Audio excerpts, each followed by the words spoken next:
Hey everybody, it's Jason Blaha here, and I came a really interesting interview with a few lines in it from Dorian Yates that I think maybe this community needs to hear a little bit, and I'm really surprised to hear this from Dorian Yates.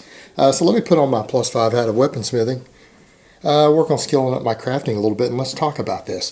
And the reason I'm surprised by these lines is because you have Dorian Yates telling people that their self-esteem should not be tied to their physique. All right, and him also saying that he doesn't miss it at all. He doesn't miss how he used to be at all, that he's perfectly fine with where he is now because he's fit and healthy. And, and it's crazy that you have someone like him saying that, because you would think most pro bodybuilders, particularly a Mr. Olympia, wouldn't have that attitude. He was, one, I don't even know how many Mr. Olympias. I lost count. It was a lot. And this is a guy who, let's talk about drug use, had admitted in interviews that in his heyday he used over 2 grams of pharmaceutical grade drugs. That could be sometimes twice, 3 times as strong as a lot of this underground lab stuff. Over 2 grams of it, along with 8 units of pharmaceutical grade growth hormone every day. All right, 8 units of that by today's prices, you're talking about $2,000+ a month. All right, that is a lot of drugs, a lot of drugs, and he's admitted to all that in interviews directly from the horse's mouth. And it's interesting that you have him saying that you really shouldn't let your self-esteem be tied to your physique, because if you do, particularly if you're tied to that and your self-esteem and your self-worth is tied up with how your body looks, that once you go on drugs, it's going to be very, very difficult for you to ever let go of that.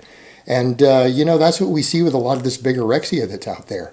That's what we see all the time. And I think it's amazing that Dorian Yates, of all people, said that, because that's a very powerful message. That's a very powerful message for all the people who are fans of bodybuilding, younger guys getting involved in that stuff, who look up to someone like Dorian, to hear him say, don't let your self-esteem be tied to the way that your body looks. And he says that he never saw it that way. To him, he didn't really have doubts. He just saw it as working on a sculpture day by day. But his self-esteem wasn't tied to it. His sense of self-worth wasn't tied to it. And that you shouldn't let it be. And I mean, I think, again, that just blows my mind that former multi-time Mr. Olympia would say that, because he's right. He's absolutely right. And that message is something that all of these young guys need to hear.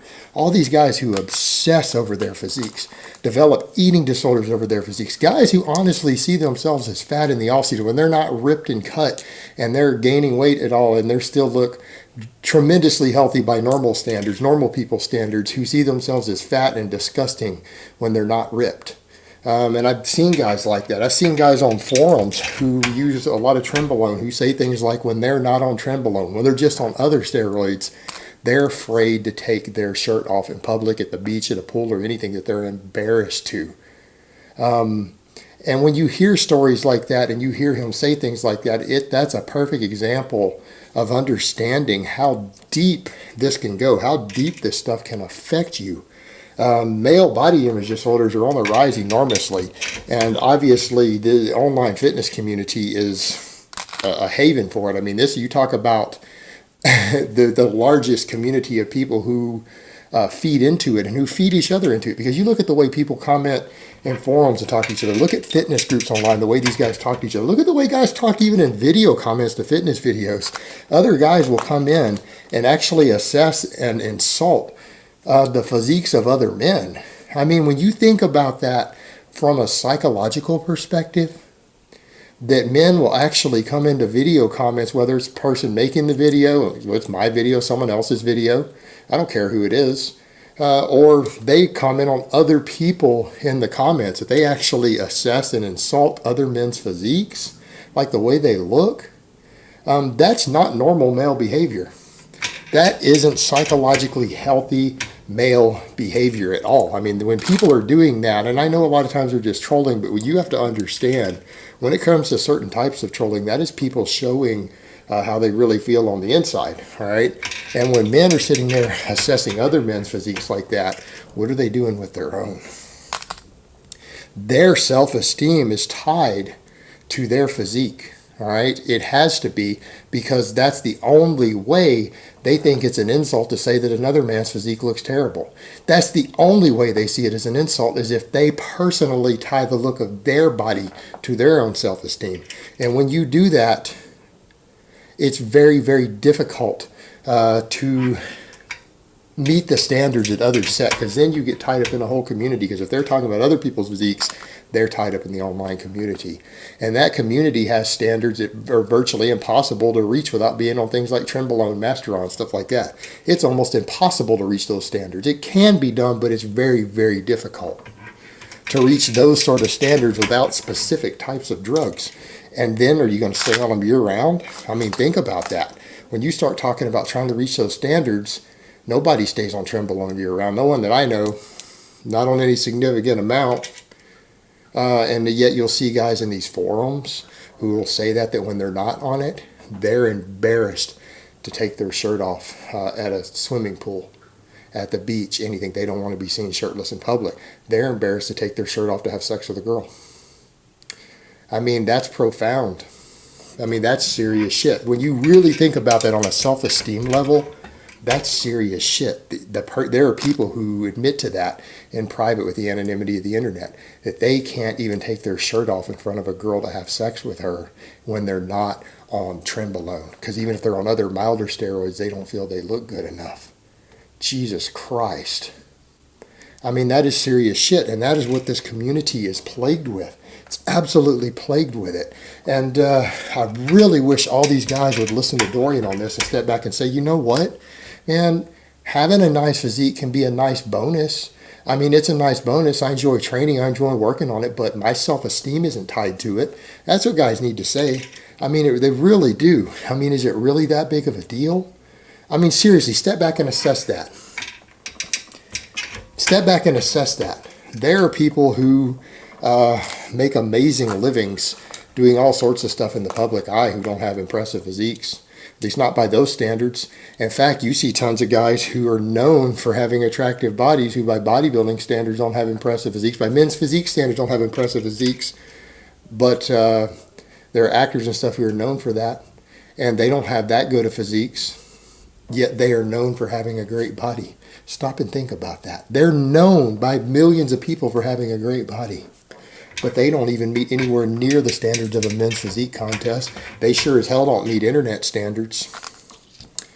Yet they're known for it. By that same token, there are plenty of people out there who are known, respected, loved, successful, who don't have great bodies. There are guys out there who land 10 out of 10 heavenly blessed beauties who don't have great bodies. Think about that. In fact, even look at the data that come out on the dad bod thing. That college-age girls in surveys, when they look at different things, preferred what's being called the dad bod. They actually found it more attractive overall, the most attractive body type when body types were looked at. I mean, that's a big deal. Just a normal average body of someone who maybe lifts weights a little bit and might have a little bit of a pot belly was what women, younger girls, college girls found most attractive. And whatever their reasons are for that, guys will speculate, oh, it's because they aren't in shape and they don't want to. That doesn't matter, because that's what they found attractive. Their motivations don't matter. That is what they found the most attractive. Yet guys want to obsess over this stuff and place their self-esteem in it.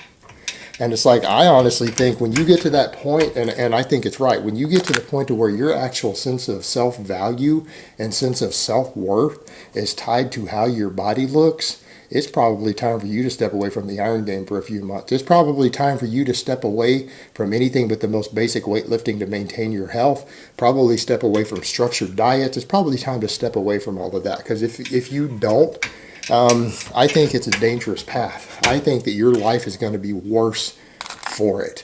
Because you're going to end up chasing an unrealistic standard all the time. And your actual sense of happiness and your sense of value as a person can get tied up in something meaningless, superficial, that's fleeting and temporary. I mean, that's just no way to look at yourself. That's no way to live life. And if you do that, you're going to be unhappy. You know what? Weightlifting and training is supposed to be about bettering yourself. It's supposed to be about making you feel better. It's supposed to be about making you happier. That is not happiness. That is not self-improvement. So, yeah, for anyone interested, I'm going to link the interview down below for you guys. You can kind of see some stuff of what Dorian Yates said there. I think it's pretty fascinating. And like I said, I'm really surprised to hear that from Dorian Yates. All right, guys. But that's really all I have to say on that today. I hope it's been informative, and I will talk to you guys next time.